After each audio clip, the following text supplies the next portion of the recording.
Hello friends, ഇന്ന് നമ്മൾ നോക്കുന്നത് ബിൽഡിങ്ങുകളുടെ, അതായത് ഫ്ലാറ്റ് അതുപോലെ തന്നെ അപ്പാർട്ട്മെൻറ്റ് കാര്യങ്ങളൊക്കെ ചെയ്യുന്ന സമയത്ത് ഒരുപാട് വീടുകളും അതിൻ്റെ അകത്ത് ഒരുപാട് ഏരിയകളും ഉണ്ടാവും. അപ്പോൾ അങ്ങനെ വരുന്ന സമയത്ത് നമുക്ക് എങ്ങനെയാണ് അതിൻ്റെ പ്ലംബിംഗ് സിസ്റ്റം, അതായത് ഇതിപ്പോൾ മെയിൻ ഫുൾ പ്ലംബിംഗ് സിസ്റ്റം അല്ല, ജസ്റ്റ് അതിൻ്റെ മെയിനായിട്ട് വരുന്ന വാട്ടർ ലൈനും ചൂടുവെള്ളവും കാര്യങ്ങളൊക്കെ എങ്ങനെ കൊടുക്കണം എന്നുള്ള ഡീറ്റെയിൽസാണ് നമ്മളൊന്ന് ഉൾപ്പെടുത്തിയിരിക്കുന്നത്. അപ്പോൾ നിങ്ങൾ കാണുന്ന പോലെ തന്നെ ഏറ്റവും ടോപ്പിൽ നിന്ന് ഏകദേശം 5 നില വരുന്ന ബിൽഡിംഗ് ആണ്. ആ ബിൽഡിങ്ങിൻ്റെ മുകളിൽ നിന്നും ബാത്റൂമുകളെല്ലാം ഡിസൈൻ ചെയ്തിരിക്കുന്ന ഒരു കോമൺ ഏരിയകളിലാണ് ചെയ്തിരിക്കുന്നത്. അതാണ് ഇതിൻ്റെ അകത്ത് ഏറ്റവും കൂടുതൽ ശ്രദ്ധിക്കേണ്ട കാര്യങ്ങളൊന്ന്. ഒരു കോമൺ ഏരിയകളിലായിരിക്കണം എല്ലാത്തിൻ്റെ ഏകദേശം ഒരേ ലെവലിലായിരിക്കണം ബാത്റൂമുകൾ ഡിസൈൻ ചെയ്യേണ്ടത്. എന്നാണ് നമുക്ക് അതിൻ്റെ അകത്തേക്ക് പൈപ്പ് കാര്യങ്ങൾ കൊണ്ടുവരാൻ സാധിക്കുകയുള്ളൂ. പൈപ്പുകളും അതുകൊണ്ട് ഡ്രൈനേജ് സിസ്റ്റം എല്ലാം കൊണ്ടുവരാൻ എളുപ്പത്തിന് അതാണ് ഏറ്റവും നല്ലത്.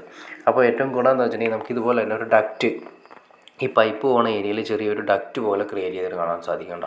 4 ചുമരിൻ്റെ സൈഡിലായിട്ട് കൊടുത്തിരിക്കുന്നത്. അപ്പോൾ നമുക്ക് മെയിൻ്റനൻസ് കാര്യങ്ങൾ ചെയ്യാനുള്ളൊരു ഗ്യാപ്പ് കൂടി വേണം. അങ്ങനെയാണ് ചെയ്തിരിക്കുന്നത്. ഏറ്റവും ടോപ്പിൽ നിന്ന് മെയിൻ്റനൻസ് കൂടി ചെയ്യാവുന്ന രീതിയിലാണ് ചെയ്ത് കൊടുത്തിരിക്കുന്നത്. അപ്പോൾ എല്ലാം തന്നെ ക്ലാമ്പ് എല്ലാം ഭിത്തിയിൽ കാര്യങ്ങൾ ഉറപ്പിച്ച് ആങ്കർ ബോൾട്ട് ഉപയോഗിച്ചിട്ട് ചെയ്തതിന് ശേഷം നമ്മളെ പൈപ്പ് കാര്യങ്ങളെല്ലാം തന്നെ നീറ്റായിട്ട് ഉറപ്പിച്ചാണ് കൊണ്ടുപോയിരിക്കുന്നത്. എന്തെങ്കിലും ഒരു മെയിൻ്റനൻസോ കാര്യങ്ങളോ വന്നു കഴിഞ്ഞ് നമുക്ക് സിമ്പിളായിട്ട് കൈകാര്യം ചെയ്യുന്ന രീതിയിലാണ് ചെയ്തിരിക്കുന്നത്. പിന്നെ ഇവിടെ തന്നെ എല്ലാ ബാത്റൂമുകളിലേക്കും മെയിനായിട്ട് വരുന്ന വാട്ടർ ലൈൻ കൊടുത്തിരിക്കുന്നത് 2 ഇഞ്ച്, അതായത് CPVCയുടെ ചൂടുവെള്ളത്തിൻ്റെ 2 ഇഞ്ച് പൈപ്പാണ് കൊണ്ടുവന്നിരിക്കുന്നത്. അത് എല്ലാ ബാത്റൂമിലേക്കും അവിടെ നിന്ന് ലിങ്ക് ചെയ്ത് എടുത്തിരിക്കുകയാണ്.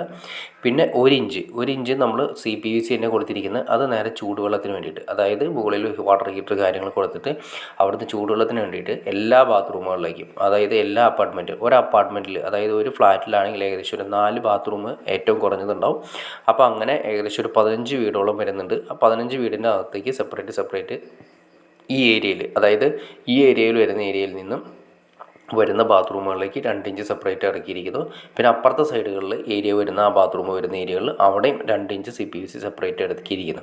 2 ഇഞ്ച് CPVC നമ്മുടെ മെയിൻ വാട്ടർ ലൈനായിട്ടും 1 ഇഞ്ച് അതിൻ്റെ 1 ഇഞ്ച് CPVC നമ്മൾ കൊടുത്തിരിക്കുന്നത് ചൂടുവെള്ളത്തിന് വേണ്ടിയിട്ടാണ് കൊടുത്തിരിക്കുന്നത്. പിന്നെ ഡ്രൈനേജ് സിസ്റ്റം, അതായത് കുളിക്കുന്ന വെള്ളവും കാര്യങ്ങളൊക്കെ പോകുന്നതിന് വേണ്ടിയിട്ട് 3 ഇഞ്ച് പൈപ്പാണ് ട്രാപ്പുകൾ വഴി കൊടുത്തിരിക്കുന്നത്. അതായത് ഏറ്റവും മുകളിൽ നിന്ന് വരുന്ന ബാത്റൂമുകളിൽ നിന്ന് എല്ലാം ലിങ്ക് ചെയ്ത് 3 ഇഞ്ച് പൈപ്പാണ് കൊടുത്തിരിക്കുന്നത്. 3 ഇഞ്ച് പൈപ്പ് ഡ്രൈനേജ് സിസ്റ്റത്തിൽ കൊടുത്തിരിക്കുന്നത്. അപ്പോൾ എല്ലാ ട്രാപ്പുകളിൽ നിന്നും 2 ഇഞ്ചാണ് എല്ലാ ട്രാപ്പുകളും ബാത്റൂമിൻ്റെ അകത്ത് വരുന്നത്. അതിൽ നിന്നും റെഡ്യൂസ് ചെയ്തിട്ട് 3 ഇഞ്ചിലേക്ക് നമ്മൾ കണക്ട് ചെയ്തിരിക്കുന്നത്. ഏറ്റവും ആദ്യത്തെ വരുന്ന പൈപ്പാണ് 3 ഇഞ്ച് വരുന്നത്. അതിനെല്ലാം തന്നെ കൊണ്ടുവന്ന് ലിങ്ക് ചെയ്ത് ഏറ്റവും ടോപ്പിൽ, ഈ ബിൽഡിങ്ങിൻ്റെ ഏറ്റവും ടോപ്പിലാണ് അതിൻ്റെ എയർ കളഞ്ഞിരിക്കുന്നത്. അതാണ് ഏറ്റവും ശ്രദ്ധിക്കേണ്ട കാര്യങ്ങളൊന്ന്. എയർ കാര്യങ്ങൾ ഏറ്റവും ടോപ്പിലാണ് കളഞ്ഞിരിക്കുന്നത്. ഇപ്പോൾ സ്പെല്ലോ കാര്യങ്ങളോ ഒന്നും ഇല്ലാത്ത രീതിയിൽ. അപ്പോൾ ഇനി നമ്മൾ ഈ പറഞ്ഞ പോലെ തന്നെ ഏറ്റവും ആദ്യം 3 ഇഞ്ച് പൈപ്പ് കൊടുത്തിരിക്കുന്നു. പിന്നെ അതുപോലെ തന്നെ കണ്ട ക്ലാമ്പ് കാര്യങ്ങൾ ഉറപ്പിച്ച് നമുക്ക് കാണാൻ സാധിക്കും. ഓരോന്നും ആങ്കർ ബോൾട്ട് അടിച്ച് ഉറപ്പിച്ചതിന് ശേഷം അതിലൂടെ യു ക്ലാമ്പ് ഇട്ടിട്ടാണ് എല്ലാ പൈപ്പും ടൈറ്റ് ചെയ്തിരിക്കുന്നത്. അത് GI തന്നെ ഉപയോഗിക്കണമെന്നില്ല, SS ഉപയോഗിക്കുകയാണെങ്കിൽ നല്ലത്. കാരണം വർഷങ്ങളോളം നമുക്ക് ആവശ്യമുള്ളതാണ്. തുരുമ്പെടുത്ത് പോകാത്ത രീതിയിലുള്ള മെറ്റീരിയൽസ് കാര്യങ്ങൾ ഉപയോഗിക്കുകയാണെങ്കിൽ ഏറ്റവും നല്ലതായിരിക്കും.